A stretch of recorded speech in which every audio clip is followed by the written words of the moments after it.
Hi there everyone, I'm John from Uncover Plymouth. Thanks for watching today. So, this is a map of 17th century Plymouth, probably around the time of the English Civil War. We probably can know this due to the fact that they've noted enemies on here, and you can see various defences around Plymouth. Defences are really featuring highly in this map, so it's probably around that time.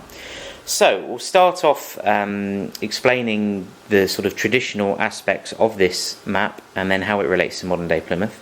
So, this area here is Sutton Harbor. Everybody will know this, Sutton Harbor, the Barbican. And as you can see, Sutton, which was originally the name of this town, now Plymouth, had a wall around the edge of the town to defend itself. This was coupled against with the castle. Built Drake, I think, had a hand in the castle build. You can see its 4 turrets there. There's only a tiny bit remaining now on the Barbican near Lambay Hill. A very small fragment of the castle left, but that gives you an idea of it was at the forefront of the defences for any ships coming in from the English Channel. So this is Sutton Harbor. Fisher's Nose is still there now. You can see a lot of people fishing. It's just below Dutton's, the well-known cafe on Madeira Road. Then moving into Cat Down and Cat Water, this is obviously still very much in existence, and this is a fairly industrial zone now, as Queen Anne's Battery Marina would be here. Cat Water, interestingly, nowadays is spelled C-A-T-T-E, water, whereas back in this time it was cat, as in traditional, as we know it, cat water. Interesting, because it was named after a rocky outcrop of some of the local rock that was in the shape of a cat, hence the word Cat Water, Cat Down. But interestingly, the spelling is how shown in this map is how we would spell it now. So I don't know whether C-A-T-T-E came from, but that's an interesting one. So Mountbatten, this is obviously the castle, which is still there now, and you can see the peninsula here. Obviously, there's a pier now jutting out of this bit. So moving out from Cat Water, you go past Prince Rock, which once was a very sort of high point of Plymouth. Then going down the Plym, now this has changed massively. You can see here Larey Point Works. Well, this is in effect Lara now, and if you imagine the shoreline run along here, all of this has been filled in. So this is now what is Lara, and probably the most famous part of that is the railway works. Then, so the Plym goes over here. Obviously, the Plym is now massively silted up, so it's not anywhere near the river it used to be for ships.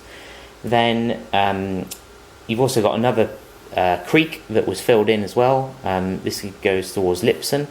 So all of this has been filled in, and then you're going towards the village at the time of Compton, which there's evidence that there were settlers there or people visiting the area about 3000 BC. So that's a very, very old part of what we know now as modern Plymouth. Then you've got the various defences on the very edge of the town. Don't know what these were. They were forts. This was before Palmerston's time, so we don't exactly know what the forts were, and there's probably not much evidence of them left. You can see the enemies plotted to be on the outside of this area, so this was obviously a very big defence point for Plymouth, the town. This is presumably showing the Leat as well, Drake's Leat. So yeah, that's quite interesting. Then we've got Pennycombe Quick, which still obviously exists. New Work, don't really know what that is. Stonehouse Mill and Stonehouse Creek here obviously used to run up to Pennycombe Quick, so really nearly Mutley Plain, and Mutley Plain sort of here.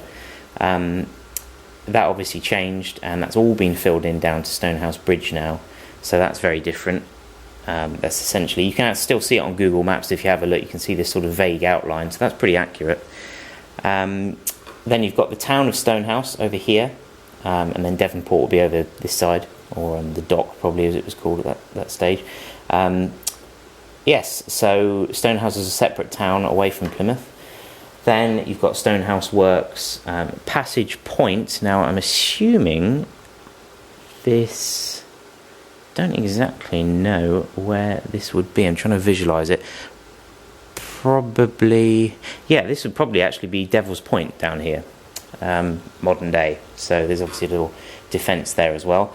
Mill Bay was a lot bigger than it is now as well. It went back quite a bit, probably all the way back to around Union Street area. So it was a popular port area. You can see maybe that this was at this time maybe even more important as a dock than Plymouth was. So yep, you can quite see the Mill Bay. Plymouth Hoe, the Hoe of Plymouth means high point. So obviously modern day Plymouth has the promenade, and West Hoe is all built around here, and it's fairly urbanised. Whereas at this time it was probably just farmland, which we know was there before West Hoe was built.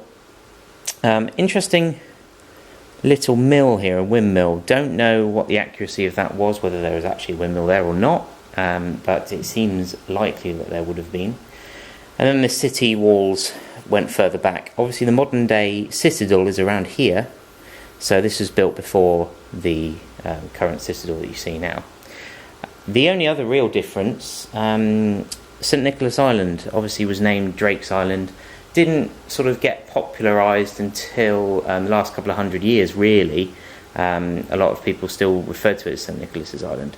So yeah, so that's quite interesting. So I hope you've enjoyed this little explanation of this old 17th century map, and considering it was essentially a sketch, how accurate it actually is and how relevant it is to the modern map. If you look on Google, you can identify a lot of these places.